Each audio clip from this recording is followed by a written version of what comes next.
Good day, Hudson Valley. I'm your host, Lisa Caslin, and welcome to our show where we bring you the best of what's happening and who's happening in Westchester, Putnam, and Dutchess. Today we're talking about the far-reaching effects of team sports on children, including those that have special needs.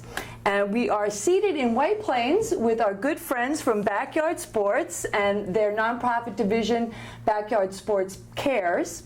We have a lot to talk about, including a recent award that you guys, won, for lack of a better word. About 1,000 parents were polled in the community. They were asked their opinion on who their favorite organizations were across many categories. And Backyard Sports was named the top favorite for sports and recreation programs. So we want to congratulate you, and we also want to talk to you a little bit about why you're so special. What did you do to earn this great distinction?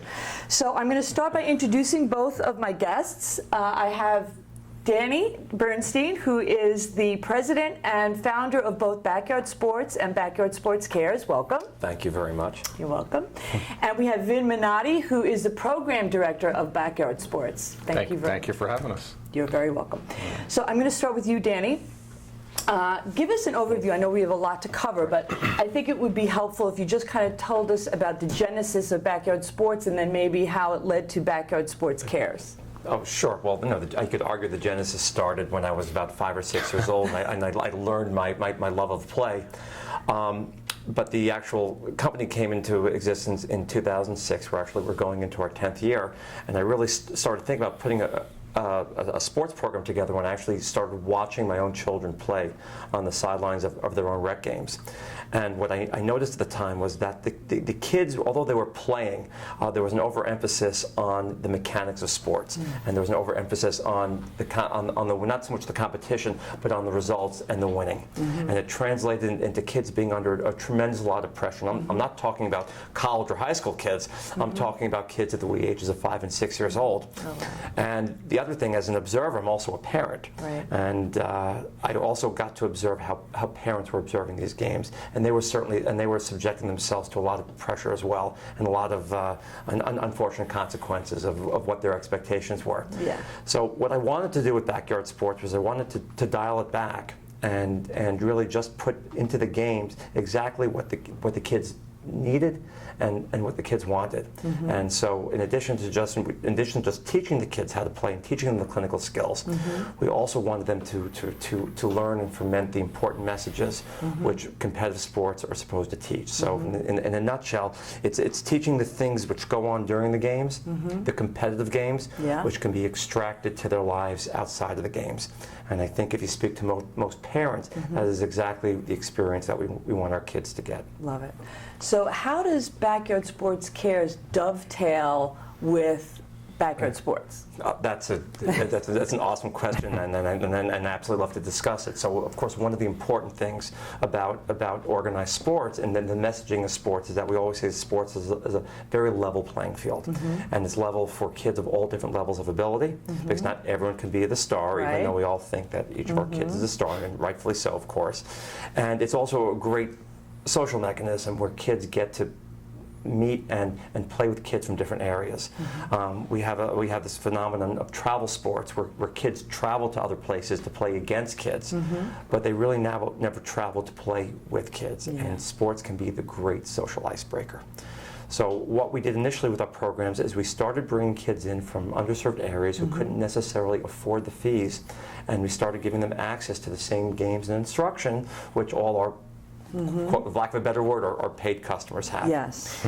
And and right from the get-go, I knew we were onto something special because the kids interacted wonderfully. They might have been a little uncomfortable at first, but once we divided the teams, they within an instant, the game can be the best teacher of how to teach kids to get along. Yeah, I think one of the things that strikes me is there's so many kids in school that want to play, and it's like a badge of honor. I made the team, but there's only X amount of spots on every team, right? That's right. So you give everybody. We give everybody a shot, and then what started happening was I noticed that transporting the kids from these at-risk areas became problematic. So we actually started following them back to their areas. And we started going to the underserved areas of Westchester County. We went to parts of New Rochelle, parts of White Plains. We went to to Peekskill, we went to Yonkers, we went to the Bronx, we went to Mount Vernon. And once we got into these areas, there the need for the programs grew exponentially. Wow. Yeah. So what happened was it started as a mechanism for teaching kids how to play. We recognized this need to bring our programs to kids who just didn't have that kind of access. And that's really how Backyard Sports Care started. That's awesome. So I know you have a plethora of programs serving special needs, serving children from underserved markets. Talk a little bit about some of the newer programs. We're going to talk a little bit later with Linda about the Teen Sports League, but I know that's a big one, and you were partially voted as a top favorite because of that program, right? So you want to talk a little bit about? Sure. I mean, as a program director of Backyard Sports, I oversee a lot of things. We started with our Plus program, where we are in our 8th year, right? We're in our 8th year, and we had a lot of children that have really matriculated out. I mean, and they've been with us now for 6, 7, 8 years. And that's a special needs program. Correct. Okay. Our Plus, our special needs program. So we differentiate our instruction. What does that mean? In English really is every child almost has an IEP in a sense where they have an individualized program. So let's say we have 25 special needs athletes in front of us. Danny and myself and our staff will talk to make sure that those needs are being met. Some children are a little more experienced, some are a little less experienced. When we've been now in our 7th and 8th year, a lot of these children have been with us. So we do a lot of individual skill building, a lot of partner stuff, little mini group sort of activities. They've gotten to a point now where they are ready to play the game. Yeah. We break the game down into parts. We call it the part whole method of teaching. And now we're in the whole part for a lot of them. We're now they're getting to an age where they want to be on a team. They want to put the concepts that we've been learning, into the whole. And we divide the kids into teams. We have concepts that we're teaching them. They're playing a real game. We're dividing them up into balanced teams, and they're playing. If you were to come out and watch the magic out in the fields, you would not know if this was a regular ed or a special ed real experience. So that's really kind of the origin of where we're at now. So what do you, and I'm sure a lot of this is anecdotal as well from the parents, but I'm sure that there is some transformations that are occurring at home as a result of these programs. Do you have any stories to talk about related to that? I can take a couple for a sec. We run a special needs program. One of the many special needs programs is one of them is in Lakeland, up north a bit. And to answer that question, some of the special ed teachers that are working with the children during the school day have seen a transformation of their self-esteem, how they're becoming even leaders within the class. And they've actually come, this just happened, it's recently in my head, those teachers came to see what we were doing at Backyard Sports on the weekend. Interesting. And it was as a parent myself, as an educator myself, it was such a great moment for the educators to say, hey, I've seen such a great change in so-and-so's affect, and so in their ability, and it's a lot to what we're doing on the weekend. So I just wanted to throw that in. I know you have others. And where does this transformation come from? It comes because, what do kids love about sports? They love being successful. Yeah. Right. They love feeling good about themselves. Yeah. And here's a population of kids who really never had, because in the conventional sense, sports wasn't set up for them to succeed. Yeah. So, but if you keep it simple and allow them to succeed, you're going to see those qualities ensue. The transformation isn't just taking part with the individual, but it also takes part with the family. Because don't forget, we're focused so much on the kids, but in sports today, you also have to focus on. We'll be gentle on the fans, on the parents. Yeah. And you're also looking at a population of people who've never been able to see their children be successful. Yeah.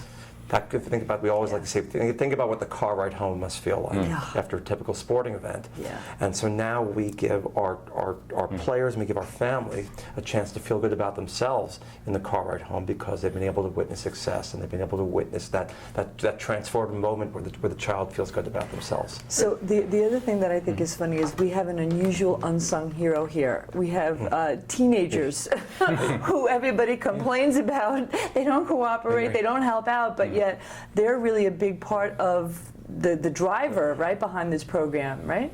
Yeah, we've been able to tap into that teenage community, because what do all teenagers love to do? Look, they love to play. Sports is ubiquitous in our worlds, whether they're playing or whether they're watching. In our special needs program, we've been able to take sports and use it basically as a vehicle, as a nexus point to get special need teenagers and typical varsity athletes, kids who have ability. We give them an environment where not only that they can play, one's coaching the other, but they're actually playing together. Right. And so when you talk about that transformative element, so now they're not just doing something on a mechanical or a motor level, they're doing it on a social level.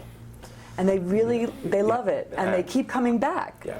And I think also, to piggyback on this, we sort of changed the lens of maybe how a game should be played. Like there's a traditional game, and we're talking a special needs program. We'll change the lens of what a game should look like. So it might be points in throwing to a target, versus trying to maybe strike someone out in 3 strikes, or in basketball progressions, trying to manipulate through different activities, through cones or through other, sort of avenues for them. Say, you define a game as time, score, and a winner and a loser. Well, we can change what that lens is, so that car ride home or that experience that they're having is successful. And we, again, differentiate or modify what we need to do curriculum-wise to make them feel successful. And then as we talk about the teen league, as they keep building those building blocks, then as they come to our teen league, they're able to put those together into a traditional gameplay. Yeah, this is great. It's great. So the program was launched this spring. Is that right? The Teen League was launched this spring. The Teen League was launched this spring. And that started with soccer, and then in the fall you're teeing up basketball. Is that right? Correct. Okay. So in your view, has the demand been blowing you away, or Well, that's just it. I mean, we as our players have grown and evolved. Yeah. I mean, what we're thrilled about is that our organization was able to evolve to meet the needs of our players and their families. I mean, these kids want to play. They want to keep score. They want to count, and they want the games to be important. Whatever. And so we've created this opportunity for them to do exactly that. They get to play with kids their own age, and they get to do it in a way where, win or lose, because we play to win games, but they have this opportunity to have this typical experience, which everybody else within the community can have for themselves. That's awesome. So if teenagers in the area want to get involved, you guys looking for help? We're always looking for help. So I think we're gonna put a graphic up and make sure that we give some contact information so folks who are interested can get in touch with you. And the feedback we're getting from those volunteer parents, it's such a win-win. Yeah. I mean, here you take a sophomore, junior, or senior who's on the varsity soccer team in Scarsdale, or plays softball from Mamaroneck or at Fox Lane or wherever the schools are, and now we match them one-on-one with a special needs child. Lots of times, some of our special needs players are going to watch their coach play, which is just such a win-win. A lot of, it's funny, I keep thinking back with this interview. When Danny and I started this, we had about three special needs children with me and Danny in this beautiful spacious gym in Purchase. And I have to say, we weren't discouraged, because we knew what we had. Build it and they will come. Yeah, and here we had 3 children, me, Danny, and 3 children doing some awesome things. I mean, what a great ratio, right? 2 staff members, 3. Yeah, right. And now here we are 8 years later, and we've exploded and really tipped because families see the value. The special needs children, I can't tell you how many families that said, oh, it's Sunday morning, they're up, they're ready to go, they can't wait to get onto the field. Yeah. And here we are, expanding our growth. It's just such a great feeling, and we always talk about where's backyard sports, where were we 8 years ago, where are we now, where are we going to be 8 years from now, and it keeps expanding. That's awesome. And I understand that there's a few teenagers, young ladies, right, who started like their own offshoot of a program? Isn't that, as a parent, what do you want for your child? I mean, you want them to get excited about something, you want them to take ownership of something, and you want them to be passionate and curious about it, and have a chance to invest themselves. And that's just it. I mean, these are sports. Kids love to play. And what we've given an opportunity for our teenage leaders to do is to give ownership and start their own clubs in their own schools. So now they can go out and recruit their friends. They can go out and plan their own activities, which will take all the lessons which they've learned during their programs, and now they could just kind of just spread the seeds out a little bit more and start their own programs. That's great. That's great. So is there anything else that we need to let people know about backyard sports that they don't know and that they should know? There's a ton. I mean, yeah, I can certainly take that. Look, we have our Plus program. We have our special needs program. We also have our regular ed sort of programming. I'm at an age now where I'm coming from an interesting perspective. I was fortunate enough to coach in college as an assistant coach and run varsity basketball programs as a head coach, and I also have a lens as a parent. And for me at my age, and navigating through what I've learned at all of those different levels, I feel and I know I'm biased, but every community and every child, I think, has a right and a chance to play through a backyard sports program. It's educational for children, for parents. I can't tell you all the coaching clinics and stuff that we're doing for volunteer parents. We're trying to be the solution, the answer to some of the challenges that face communities within youth sports. So our umbrella is big.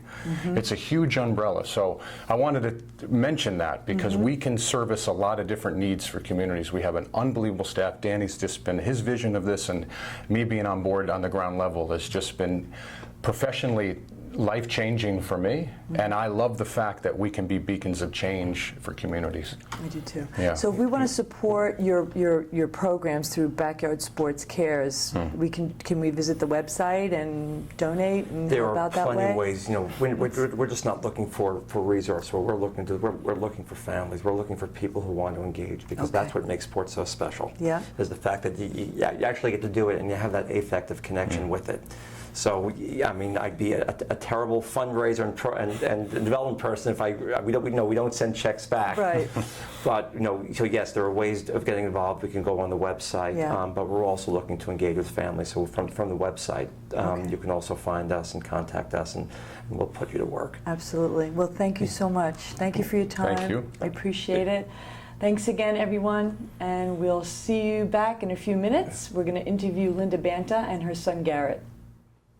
Okay, we're back here at Backyard Sports, and as promised, I wanted to introduce you to Linda Banta, who is the Director of Special Needs Programming for Backyard Sports, and her son Garrett, who's also a participant in their team program. Linda, talk a little bit about how you got involved with Backyard Sports, how you got Garrett involved. What's the story? Well, basically, I am a very sporty person, and I've actually used to teach tennis and paddle tennis, and Garrett was diagnosed with autism, PDD-NOS, back when he was about 3 years old. And in this journey, you're always looking for quality programs or things to get your kids interested in. And sports is obviously an outlet for everybody, but the programs in our community really didn't fit his needs. And so I was looking for something, and then came Backyard Sports Cares. And I met Danny Bernstein at Purchase College, and Garrett was one of the first participants in the basketball program back in 2007. That's a long time. And so we have been with Backyard Sports in different capacities with multi-sports for many, many, many years, and I'm just very, very committed and passionate about what we do and how we help these children really develop and grow, not only with their sports skill development, but also with their relationships within the community and making new friends and building new bonds. So I know that you just launched a new teen sports league, and Garrett, you're involved in that, right? Right. Okay. So why is that so special? What's going on with that program that really has never been done before? Well, what makes this very unique is that for the first time, not only are our special needs children or kids that need a little extra help on a team, but they're actually on a team integrated with the volunteer peer mentors. So quite frankly, we started our trial with soccer. So we had 4 different teams, and when you watched on the field, you could not distinguish who was special needs and who was a high school volunteer from Mamaroneck High School, Rye Country Day, Scarsdale, Iona. We really have a wealth of peer volunteers throughout our community. And did that come about because there are children who do require some accommodation, but they're very high functioning and they are competitive? And is it that they really wanted an opportunity to play alongside their typical peers? Is that basically what the thrust or the spirit of the program is about? Well, basically, when you look at our traditional backyard sports flagship program, it's a one-to-one peer mentor support with different stations that gain skill development, but there was really no play per se. Then you have Special Olympics, which is another special needs program that allows for someone to be on a team, but not with other typical children. So what you have is, as these children grow, the inability really for them to understand the placement, where they're supposed to be on the field, when to kick the ball. Like when Garrett's playing soccer, his peer mentor volunteer is running right behind him saying, okay, Garrett, shoot now. And he'll shoot, and hopefully, he'll make the goal and have a much better understanding of how the sport is actually played in a team environment with that little extra help. Okay, so how do you like that program? And you work with Jackson, right? Is he your coach? Sometimes. Okay, so what do you think of it? Do you enjoy it? Yeah, I enjoy it a lot. Good. Can you tell us why, sweetheart? Because it's good. And you're going to do it in the fall again? Do you want to try it again? Good, good. So now, will Garrett be paired again with the same team coach, or does it matter?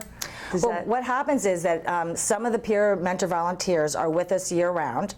Others, for example, Jackson is a baseball player. Okay. So sometimes during that season he's unable to come, and so he'll come for the soccer season. So everyone kind of switches on and off depending on what their particular sport is and what their schedule is. But generally, we really need and want a commitment, because that's really what's special too, is these bonds that are made between the peer mentor volunteers and with the kids. So. Yeah, this is great. Thank you so much. Is there anything else that you want to share with us or tell us? Anything that we don't know that we should know?